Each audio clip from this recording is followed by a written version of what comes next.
ang isa sa pinakadinarayong dalampasigan dito sa Northern Samar.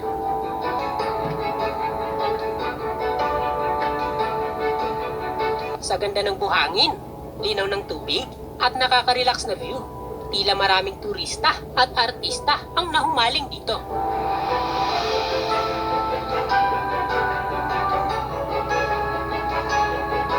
Biyahe papunta dun sa Lapinit, Northern Samar naman. Okay, so mula dito ay magta-travel lamang tayo ng ilang minuto papunta sa bayan ng Lapinig, kung saan ay bibisitahin natin ang isa sa mga pinaka-kilalang isla na matatagpuan dun sa bayan.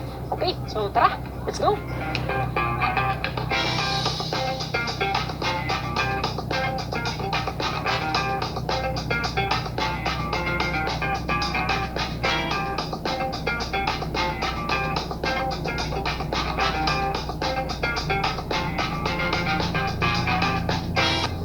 Sir, good morning. Saan po ba dito yung papunta sa Canawayon Island? Hindi ko papunta dito.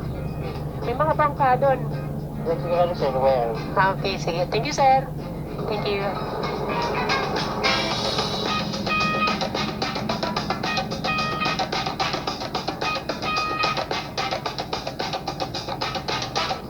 Good morning. Hindi na sakayan pakatuha Canawayon. Dili kang pakiana ng balay ka sido. Tama ng kanto, pakiana ng balay ka para Paragdagan, sige. Salamat. Sido, okay, thank you.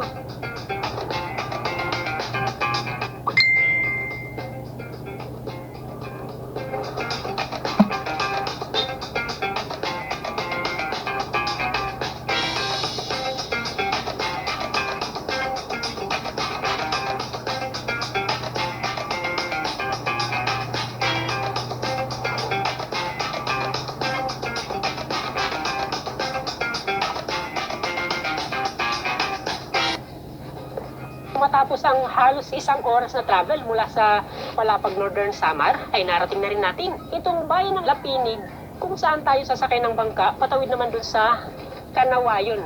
Dito po muna tayo nag-park sa bahay na to. Mabait naman yung may-ari dito, kaya pinayagan po tayong i-park muna yung ating motor. Dahil nga sa sobrang init ngayon, kaya kailangan po nating isilong to sa malilim na lugar.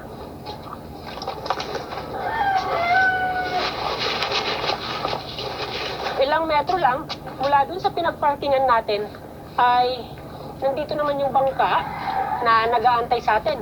Ito po yung bangka na magdadala sa atin papunta dun sa isla ng Canawayon. Ito po pala si Sir Sido. Siya po yung magiging bangkero natin ngayong araw. So mula dito, sir, mga ilang minuto papunta dun? 15 minutes. Yun po yung isla na ating pupuntahan ngayon. Dahan-dahan po tayo. Get ready.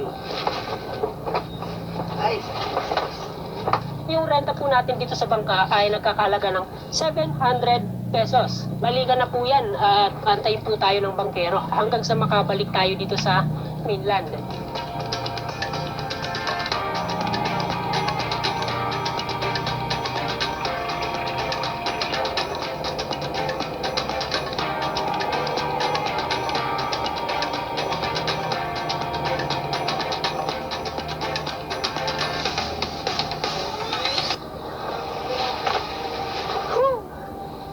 Nasa halos 15 minutes lang mula dun sa Lapinig Town proper ay narating na rin natin itong isla ng Canawayon.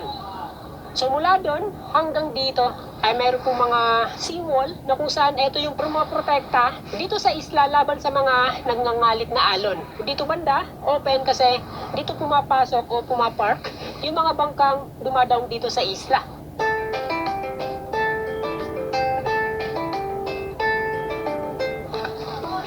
Papansin po natin dito na may mga bisita na nagstay ngayon sa isla. Karamihan po sa kanila ay nag-camping. Matatanaw po natin dito sa kabila naman yung mga bayang nadaanan natin kanina. Yun po yung bayan ng Gamay. Doon naman sa kabila ay yung Mapanas. Makikita po natin dito yung ilang mga rock formations na nadaanan natin kanina.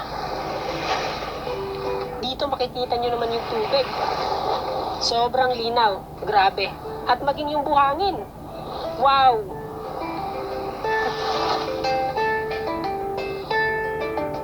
Sa layong ngabot sa megit 3 kilometro, matatagpuan ang isla ng Kanawayon ng Lapinig, Northern Samar. Bubungad sa atin dito ang napakagandang dalampasigan, puting-puti na malapulbos na buhangin, at napakalinaw na tubig. Mala Virgin Island ang datingan nito dahil nga sa wala pang gaanong struktura ang nakatayo dito.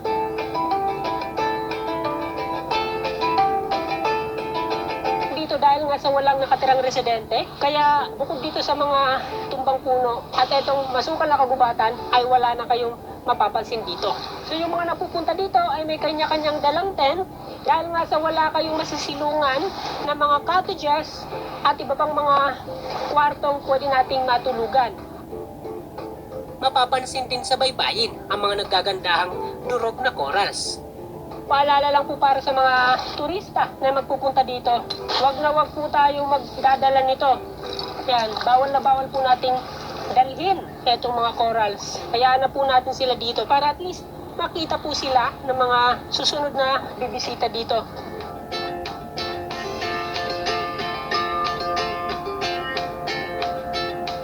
Sa lawak na abot sa megit 3 hektarya, nababalot ang gitna nitong isla ng masukal na kagubatan at napapalibutan ng napakagandang dalampasigan. Oh, ano to? Marami yung mga umang. Yan, tumalabas po siya sa kanyang shell. Tara, meron po akong ipapakita sa inyo.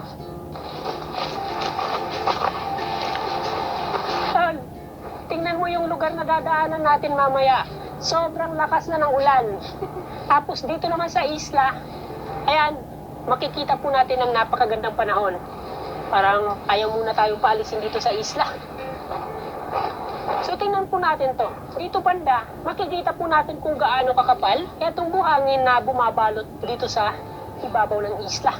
Yan, purong buhangin. Hindi tulad ng mga ibang isla na buhangin sa ibabaw at lupa sa ilalim. Makikita nyo dito yung ugat nitong puno ng nyog na talaga namang sa buhangin na tumubo.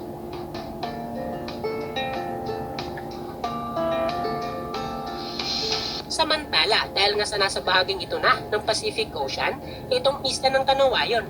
Kaya madalas maranasan dito ang mga malalakas at matataas na alon dahil para lagyan ito ng mga konkretong harang. Mapapansin po natin dito, itong mga pyramid style na panangga sa alon. Mas maganda po yung ganitong formation, itong mga harang. Kasi nga, yan, ipwinesto po nila ng window style, kaya yung tubig, nakikita nyo naman, ay malayang nakakapasok. So, ibig sabihin po nito, yung mga isda na manggagaling dun sa gitna ng dagat at mapupunta dito ay malayang makakadaan dito. Ayan, so nandito naman po tayo ngayon sa bahaging ito ng dagat kung saan ilang metro lang yung layo mula doon sa Pangpang. At dito makikita po natin yung mga buhay na corals.